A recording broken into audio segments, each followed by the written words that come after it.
Hi, Ron LeGrand here. Before we get started with the podcast, I thought you might want to know that I recently recorded a 90-minute online training about how we make so much money today in the terms business. That's on pretty houses in pretty neighborhoods, not the junk houses that we have to go rehab or wholesale.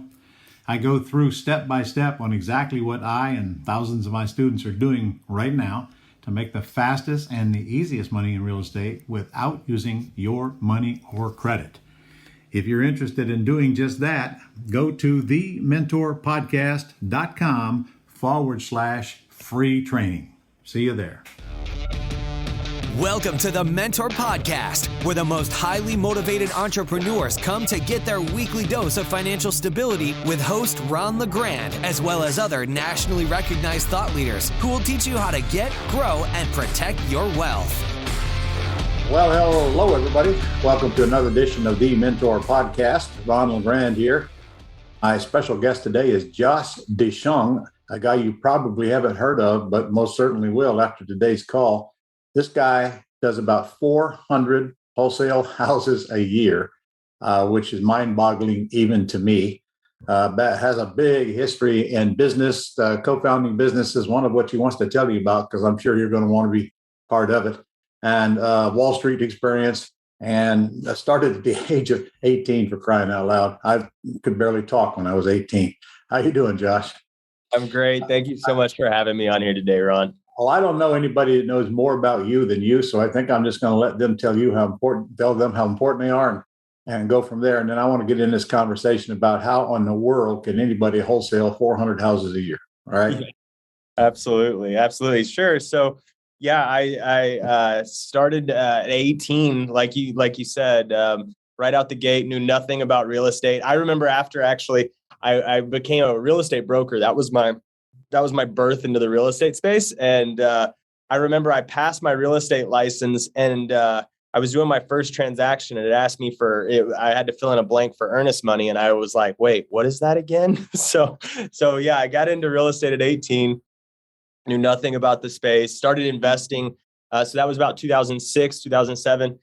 Perfect timing, by the way. I just want to call that out. And then fast forward to 2012, at post crash, I started investing and buying houses, and continued to scale. I tried to do everything big. So at the time, we had a team that was doing hundreds of transactions a year. So I wanted to flip hundreds of transactions a year, and so that's what we started doing, scaling up flipping. And over the years, we actually, I think a lot of people go from wholesaling to flipping. We actually went from flipping to wholesaling. What's the difference? Yeah, great question. No balance sheet risk. So that's the way that we look at it is, wholesaling, it has a higher velocity of returning of our capital, right? So what do you consider flipping? So flipping, buying, putting money into it at all. Even just trash out, we consider that. So once it's entered our balance sheet, we consider that a flip. So, well, just for your record here, I probably invented the word flipping. And anytime you buy and sell a house, regardless of how you do it, is flipping on our planet. In fact, putting a lease option tenant buyer in a house is flipping. Wholesaling is flipping. Rehabbing is all flipping. But I get it. You're actually going to buy the house, and on one side, you're not going to buy the house. On the other side, you're just assigning contracts. So therefore, if I'm not buying houses, I don't really have a balance sheet. That's what you're trying to say, right? Nor do I have any risk. Right. All right. Yeah. So we started scaling up our flipping operation. But what happened, Ron, was, I had a limited amount of capital in the very beginning. I effectively bootstrapped everything, started with nothing, the classic story. And I didn't know anything. I was rich when I started. I love it. That's not true. That's not true.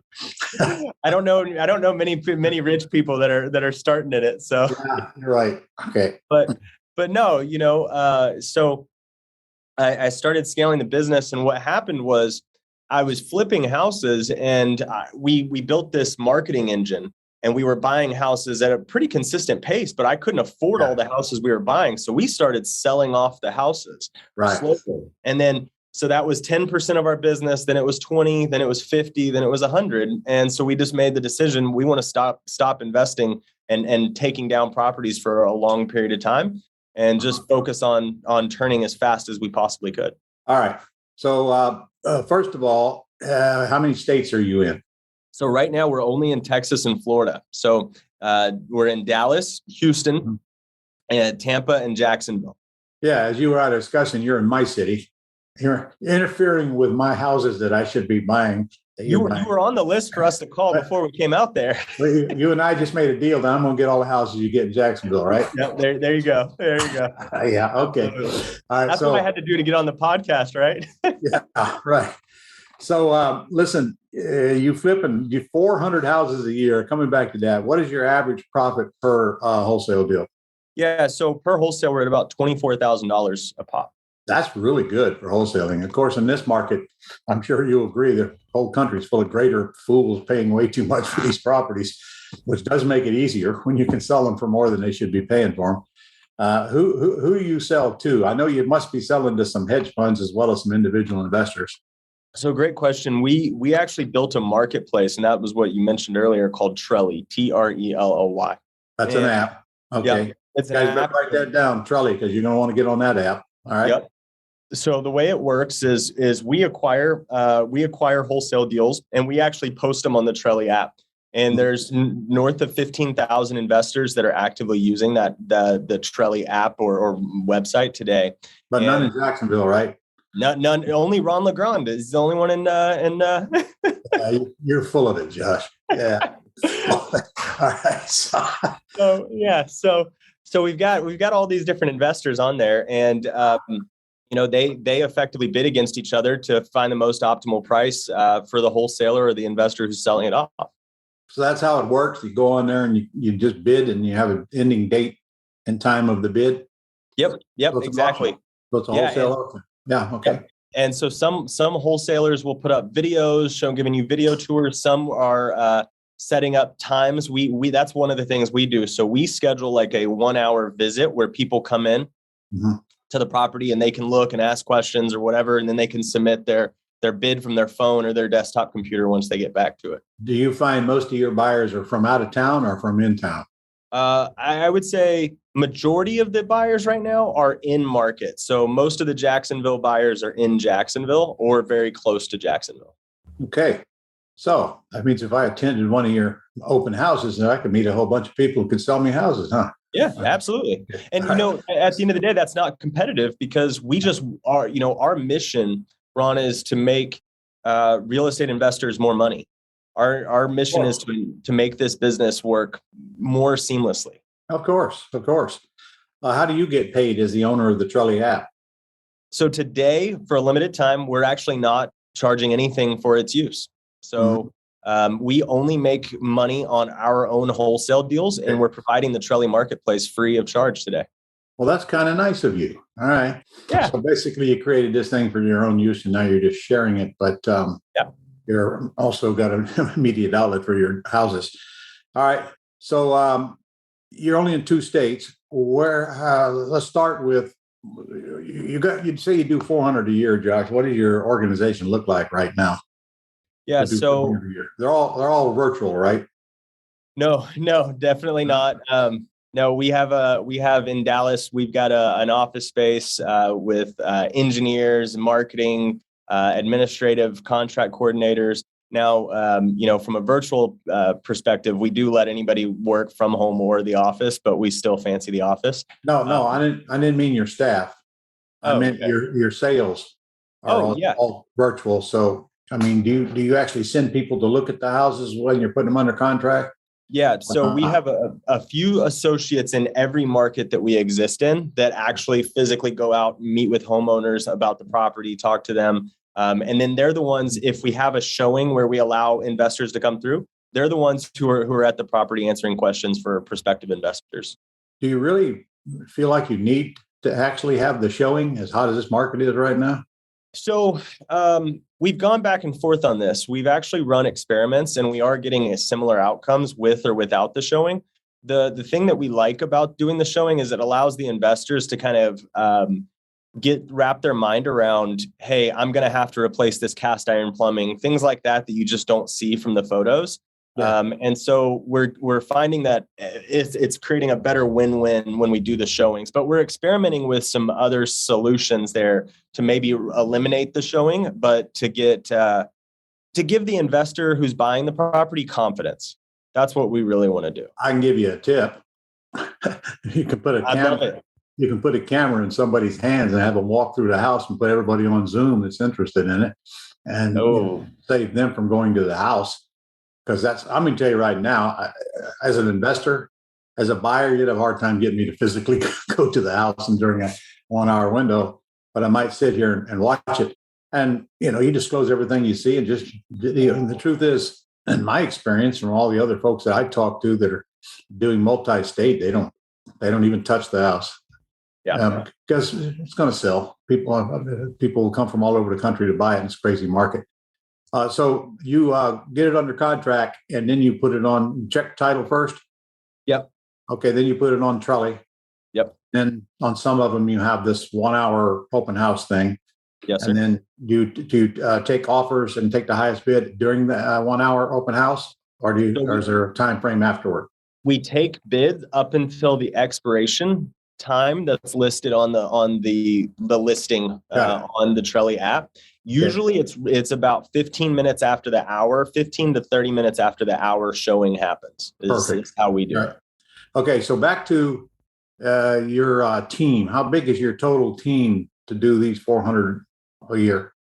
So there's about 55 people here, and there's about 12 people who are exclusively focused on acquisitions. So they're out physically buying the houses, looking at them, talking to homeowners, and doing all that stuff. Well, good. So you got to tell me, how do you find so many deals? A lot of advertising. So I see you on television. Yep, absolutely. So we do. We start with digital marketing, direct mail. Those are probably our two things that we like to focus on the most today. Direct mail, postcards, letters, or both? Both. Okay. So we hit people with a multi-prong approach. So we're hitting them with a letter, postcard over a certain period of time. Sequential mailing. Right. Okay. And what's your favorite target list? So non-owner OC, 30-day past due. 30-day past due is a good list. It allows for a long period of nurturing. So, for example, somebody misses their first mortgage payment. A lot of times they'll get caught up, but that can be indicative of things to come in the future years. So if we market to those people, we might be able to target that same list for a longer period of time. So you mean they got a loan and they're 30 days past due on the loan? Right. Okay. And you can just rent that list. I know. So you rent the list, you send out postcard probably first to clean that list. Mm-hmm. Am I right? And then you send a letter, then you follow it up with another postcard or two. Right. That's exactly right. Yep. You wrote the playbook, Ron. We're all just copying you. That's Well, true, but sometimes I forget this stuff, Josh. All right. So let me ask you, how many many's in your sequence? So about 75,000 to 125,000 every 2 months. Okay, but I mean, how many different mailing pieces do you mail to each? 3 to 4, but typically we try to stick to 3. Okay. And we might hit the same list every 6 months or so. So for the sake of our listeners who don't understand the value of sequential mailing, do you know what percentage of the deals you get in the second, third, and fourth mailer? Let me guess. Probably 75% of your deals come in the second, third, and fourth mailer. Is that correct? That is correct. That's exactly correct. Actually, I would say probably higher than that, but right at about 75-80% come at the second and third mailing. Yeah. Okay. And I would probably guess if you did a fifth mailing, as a percentage of them, the whole sequential mailing thing is you're supposed to keep mailing till it doesn't work anymore. Right. And the more it's crazy, right? Because the first time you mail, you're like, oh, the response rate's bad. And then the next time you're like, oh, look, it got better. And then it just keeps going up and up and up. And it's almost like you could use the same list sometimes for years. Well, you can. Yeah. It's constantly being changed anyway. So it's so hard to get people to understand. Well, especially if they're on a limited budget. I'm teaching right now, Josh. If you're on a limited budget, for God's sakes, don't mail. There's too many ways to get deals without having to risk all that money on something you don't know anything about. All right, what else do you do to get them? So we do television, radio, TV, all them. Yep. But for media, media with our digital and our direct mail, it's more of a direct response type of a campaign. But for media like radio and television, we're really trying to drive for brand awareness, and we're trying to create positive sentiment in a market is what we're trying to do. Well, first of all, your TV ads have a call to action. So that is direct marketing. That is not brand marketing. And I'm going to tell you from a long experience, you ain't going to live long enough to create a brand. Okay. As far as, and you ain't got the money to put into this thing. As far as brands go, as far as there people are watching that, they're all alike. They're all the same person running those ads anyway. But anyway, it makes you feel better. At your age, you care about brands. At my age, I could care less. I just want the deals. All right. So, what happens though, Ron, is our media lifts all other channels. So if we're running a television ad, we will find that we have a higher click-through rate on digital advertisements because people now have some kind of a slight familiarity with our brand. And so when we enter into a market, we know what we see is we ramp down. So we start heavy with media and we start ramping down. As we see that lift on our digital starting to improve. So part of our media, part of the reason we run media the way we do is because it acts like a corrective tool for all of our other strategies. I get that. And I also get that when you're on radio and TV, you have to adjust with the time of the year because sometimes the costs are going to skyrocket, like maybe during elections or Christmas or whatever. Yeah, do you know what your average cost per call is on TV? So I don't know what it is on TV because it's less trackable. It's a little bit more difficult to track. I can tell you that a company-wide, just attribution. So people will hear our ad, then they'll Google us through our brand, and we need to attribute it back to that television spot, right? So that's really difficult. But I can tell you that our consolidated cost per lead is around the $500 mark. $500 total per call? Per lead. Wow. Correct. On the other hand, how many leads do you need to get a deal? So 10 leads generates about 2 to 3 deals for us. Well, there you go. Okay. So in other words, if I got to pay $5,000 to get 2 deals that average 24,000, that would probably work, Josh. It probably works. Okay. Yeah. On the other hand, that's a mind blower for most folks coming into it. But you don't have to spend. How much do you spend on advertising all in every month? Give or take. It's a lot. We spend a few $100,000 a month. Yeah, okay, but you're doing 400 deals a year. Right now, it's all relative. You didn't start that way, did you? No, and we've just optimized marketing every month in, month out, looking for how can we get little points of increase, and over time that adds a significant amount of efficiency, right? And you did what we all did. You spent a lot of money, you wasted a lot of money, very expensive training, and then it constantly changes on you because your sources change, and then you track your numbers so you can see what your costs are based on what your rewards are. Very simple. Jesus, the way all businesses have to run, but have a hard time getting people to understand that. You start small.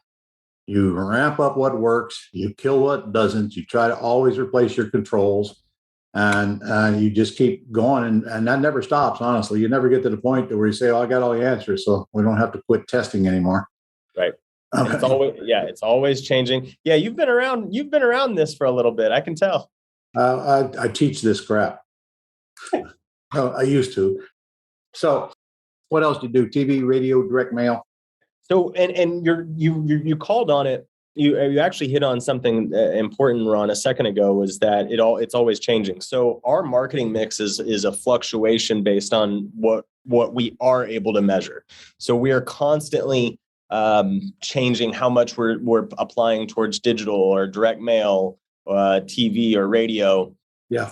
We're also doing things like we do texting. We do text outreach. We have a team of engineers, data scientists that go in and look at our data to try to figure out these people are likely going to sell their house, and their house likely is in disrepair. Mm-hmm. And so we actually text those people as well. That's something that we use launch control for. I don't know if you've seen that text platform, but it's pretty efficient, and it also is legal. So that's important. Yeah, that is kind of important. What does it do to make it legal? So, and this is going to sound crazy, but what you do is, let's say you want to send 1,000 text messages out. Mm-hmm. You literally hit the mouse pad very rapidly, but each time you're pushing the button, that is legal because it's a human pushing the button to send a text, right? So that's how it's built to rapidly accept your. For our listeners, Josh, they don't understand probably that it's illegal just to send text to people you don't have any relationship with from a broadcasting machine. So your guys are hitting them one at a time, so it bypasses that rule. That's smart. Right. I'm going to have my staff check on that as well. Launch control, huh? Yep. So you text, basically they're still rented lists that you're texting, right? Mm-hmm. So we have owned lists. So we have owned lists that's we take third party. So Equifax, Atom data, we merge that together and do our own little data science on it. Mm-hmm. But we get drops with updated lists regularly. All right. I'm sure you're running paid ads on Facebook and Google, are you not? Yes, sir. Do you know what your cost per call is just on those Facebook and Google? No, I don't have anything on Facebook. On Google, I can tell you it's depending on the market, it's ranging from $400 to $800 right now. Really? That's extremely high, Josh. Yeah. I mean, really high. Just for Google ads? Yeah. And you've got a professional buying those things. I mean, that's way high. That's probably 4 times what it should cost. Yeah, we saw a big increase actually in December, and December the cost was so high they was through the roof. But right about now, that should have come way down. So it's starting to. So that's why I gave you such a broad range there. But it's starting to, as of like the last 2-3 weeks. We don't know where it's going to go. My guys are getting somewhere between $85 and $150 a lead off of Facebook and Google, and Google's better than Facebook right Really?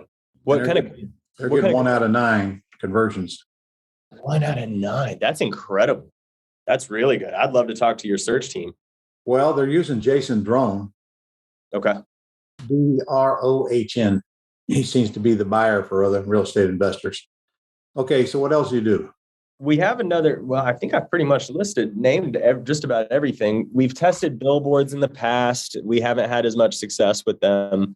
I think that they work. I think it just takes time to make billboards work. And I think it takes a lot of impression. I'd never recommend billboards. I don't like recommending anything I can't test first, because I've done all that crap, man. I used to have a whole site of a bus, got almost no calls on it. I had billboards, and I used to run ads in the shopper magazine they put out, and I'd run a little ad and I get calls. One day I went to a whole full page ad, got no calls. So the problem with that stuff is you don't get to test it first. Everything you have laid out here, you can easily test before you spend much money on. Right. That's the only way to market. Don't be trapped into letting the advertiser, like Yellow Pages. God, we used to put ad in the Yellow Pages. Once you put it in there, it's in there. You're paying for it regardless, and it wasn't cheap. That's back when we had the real Yellow Pages. All right, those salespeople are good too. They say, Ron, you only have to do one deal, and it pays for this for the whole year. Yeah, but my next question would be, well, what could I do with that same money to get 2 deals? Yeah, or 3 deals or more. Okay, so. You got a lot going on there. You spend hundreds of thousands of dollars a year in advertising. You've got all these acquisitionists. So basically, you're generating so many leads. It takes 12 people just to handle those. And whatever else do they do? They do anything besides just take these leads and follow up on them? Nope, that's their focus. So they don't any drive for dollars or any of that stuff, huh? So we enable all of our people. They're allowed to do that, but it's not something that we hold their feet to the fire. I can tell you that each one of them probably on average brings in a deal a month that they find on their own through their network or something like that. Oh, cool. All right. Well, I got to ask you how you pay them. All our listeners are going to want to know that, because your acquisition is probably one of the most important ingredients of your whole business. Yep. We teach them to get them as well, but they always ask, how do you pay them? So when you brought them in, do you pay them a weekly pay until such point where they have to start producing? Do you still pay them salary basically plus, I hate to call it commission, but plus bonus, or what? So we have a couple of different levels of acquisitions associates, but the highest pay that an acquisitions associate can earn is 15% of whatever the arbitrage is. So if I buy it for 100 and I sell it for 120, they're getting paid 15% of that 20,000, so $3,000. There's another tier where they're at about 10% of the arbitrage. And then we have another tier that's on salary. So a lot of people will start W-2. They're in like a basic training tier, and then they advance into a straight commission tier. So you do W-2 them. They are employees. Yeah. This is really the only way you're going to get by with the IRS. And so then when they start, though, do you pay them a weekly draw to get them trained until they get to some point to where they're on commission only? Yes. So we have training bonuses, or they would go into the W-2 salaried role until they've achieved certain metrics. How long will you keep them around before they produce, before you have to cut them loose? 45 days at most. At most? Gosh, it don't take that long to figure out how to ask people what's the least you could take, does it? Huh? No. It's pretty simple. And, we look for people that are coachable, that listen, the biggest thing, Ron, I will say, like, this is actually the real big nugget, is hire people that care about the homeowner. If you hire people that actually care about helping the homeowner, you're going to win. You're going to win. If you hire somebody who goes in and tries to close the homeowner on signing a contract, you're going to find more resistance than I think most people realize. You are correct. Hey, by the way, do all of your deals come from FSBOs, or are you working inside the MLS as well? So we used to work inside the MLS. We no longer do. I think the MLS there's still stuff on there. It's just the time, energy, and effort just doesn't make sense. Well, that's exactly what I'm telling everybody, Josh, because the same was true for me. In fact, I quit working with the MLS after 2016 because it just got to the point to where I couldn't get anything out of there. That's not true. I did some after that, but through 16, I didn't do anything but the MLS. And got plenty of deals.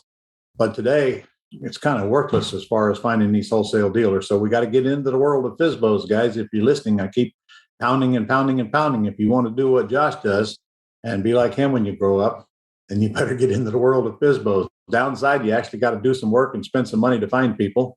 Upside, you're going to get better deals and more of them because that's where they are at. And that's where the whole world can't just look on a website and see everything that's for sale out there. So the easier they are to find, the more they're going to cost. So Josh, when you are selling these things, do you have a formula that you start with ARV and work your way down, or is there a formula you put on them, or what?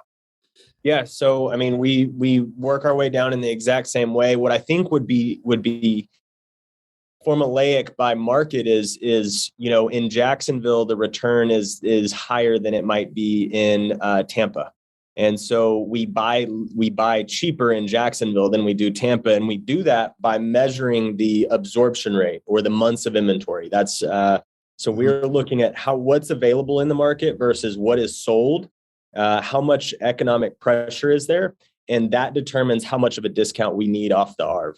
All right. Well, you have in your head what's the least you're going to take, but I think you just told me that the market tells you what you're going to sell it for because they kind of bid on it, right? Right. So do you see these guys and gals out there paying really stupid prices for these houses compared to the ARV and the condition they're in? I would say yes, but I thought the same thing in 2015. So, let's, in all honesty, I think that people are paying really high prices, but they're also, household income is shooting up, rents are shooting up. And I think a lot of people are buying based on 12, 18 months, which is risky, but it might pay out. I make it clear to all of my folks that you're buying to quick flip it and make a profit on it. That doesn't mean everybody else is, especially the hedge funds. They're not going to flip it. If they're happy with a single digit return 5 years later or whatever, when the market dictates, they'll sell and they'll get the upside. So they'll pay more. And then, of course, if owner occupants are out there buying them, they're always going to outbid the investors if they can write the check and buy the house. And then sometimes investors, like I sold two, year before last in the same neighborhood that I've had for quite a while. And I kicked myself for selling them because on one of them, I put it on the market for $200,000. An investor come in and paid $200,000 for it. And what the hell is he thinking? But then again, the house was in excellent condition, ready to rent. So who's the smartest one here? Probably him. And now look what it's worth. I don't know, probably 275 or so. So I mean, I'm a buy and hold kind of guy. Honestly, I'm definitely not a wholesaling guy. I'm the guy you want to sell to. Of course, my first check was a wholesale check for $3,000 back in 1982. That 40 years ago, in case you can't figure that out. But I don't like wholesaling because you give away all the back end, you give away all the goodies. But in your case, you've turned it into a pretty massive business. So you're going for the cash now. So, that's another question. What do you do with money when you get it? So I still own rental. I still own property. I have 50 doors or something around there. I still invest. I invest pretty much everywhere in asset classes from gold. I hate that I'm about to say this, but I've been investing in crypto since 2017. I haven't bought crypto in the last 16 months, but I invest in the markets. I invest in real estate. I invest in a little bit of everything, but most importantly, I'm investing in our business. And so when we make money, I'm trying to spend that money on what solves a pain point for a real estate investor, what is going to make a real estate investor more money. So just like you commented, Ron, our average take on a wholesale deal is $24,000. That's a lot higher than the industry norm. Yeah. And it's because of our process. It's because of what we've done the research and figured out how do we maximize our revenue. You know what I mean? So that's exactly what you mean. In fact, how many people do you think that are out there right now rehabbing the houses and doing all that work and taking all that time for that same $24,000 you're getting, being in and out of it in a few days? How long does it take you to get out of the house when you sell it? Certainly not more than a few days. So when we contract a house, we have it sold on average in 4.5 days. And after we find the buyer, we have a very low fallout rate. So after that, it's less than 5% of our deals fall apart. There you go. So when I'm just going to tell you what I think from an old guy to a young guy. Okay. If I were you, I'd take a lot of the money that you're making after the IRS gets through with you, incidentally, and put it into assets that produce income. I mean, I dabble in a little bit of that stuff you got as well. I mean, I got some gold, and I don't know what I got, but I can't ever get enough income producing properties. So when I buy all of the houses from you in Jacksonville, what do you think I'm going to do with them? I'm definitely not going to wholesale them. Okay. But on the other hand, if I have to pay cash for them, when I pay cash, I sell for cash.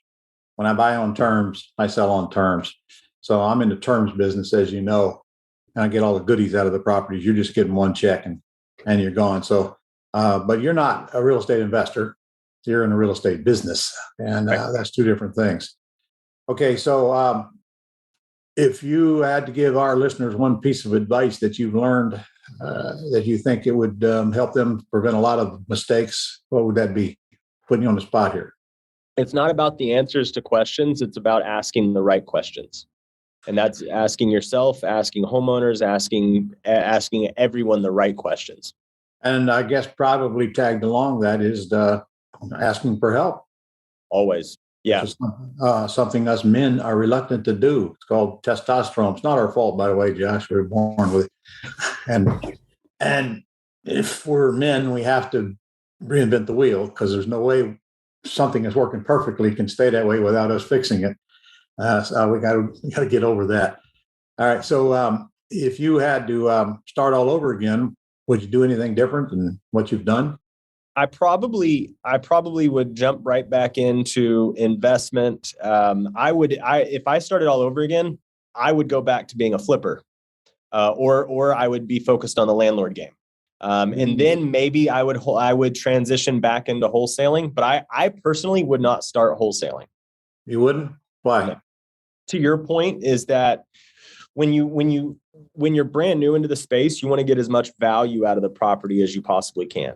And because you need value.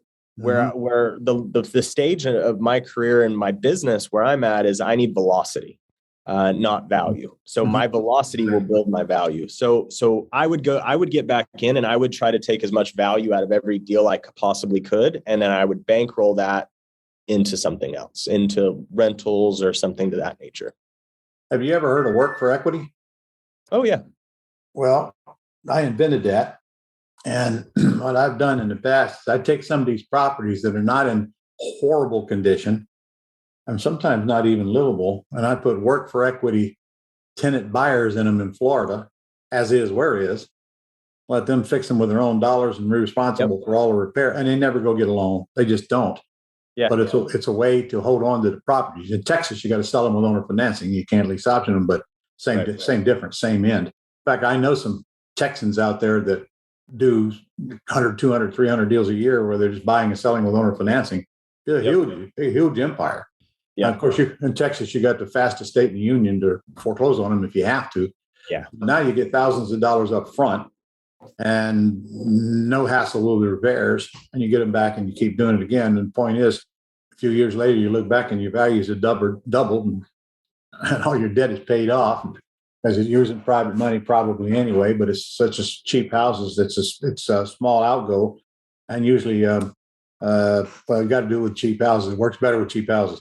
The rate of return is ridiculous, especially when it's not your money in them. Yep. It's also maybe a good thing for you to use some of your cash for if you want to leave it in real estate. I'm just talking out loud here, but it kills me when I see a guy like you doing 400 deals a year and not keeping any of them. They're going to be again, I do keep a couple, but not a ton yet. And Ron, actually, I'm kicking myself for not keeping everything from 14 to now. So I feel you. It's going to get worse, young man. It's going to get worse. What if you just kept 25% of them and you had a whole crew just to handle those? And some of them you'll have to rehab, but you don't have to rehab them like you're going to cash out of them. You don't need granite countertops and all the fancy stuff in them. And sometimes you don't have to touch them. I have done work for equity on condemned houses, Josh, just so you know. And buy them so cheap, I can lease option them way below market, but 2 or 3 times what I paid for them and not lay a finger on them. Anyway, you and I probably have another discussion on this because I just see you missing such a huge wealth building tool here. And all that actually can be done tax-free too.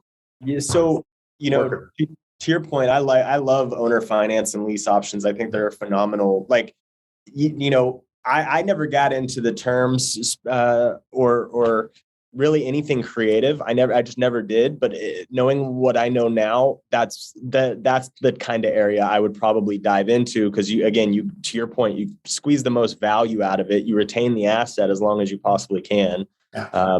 There's almost no downside to doing it that way.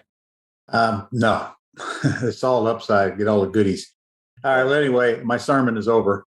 So I pulled all of you out of you. I'm going to pull out of you today. So is there anything you want to tell our audience before we end this thing today? No, Ron, I appreciate being on your show. If any of your listeners are interested in Trelly, TRELLY.com, they can email me directly, josh@trelly.com, with any feedback they have. All right. Well, I'll be on it within the next 10 minutes. That's awesome. I thank you so much. I appreciate your time. Well, thank you for sharing your experience and your success with us. You are a role model for people watching this podcast.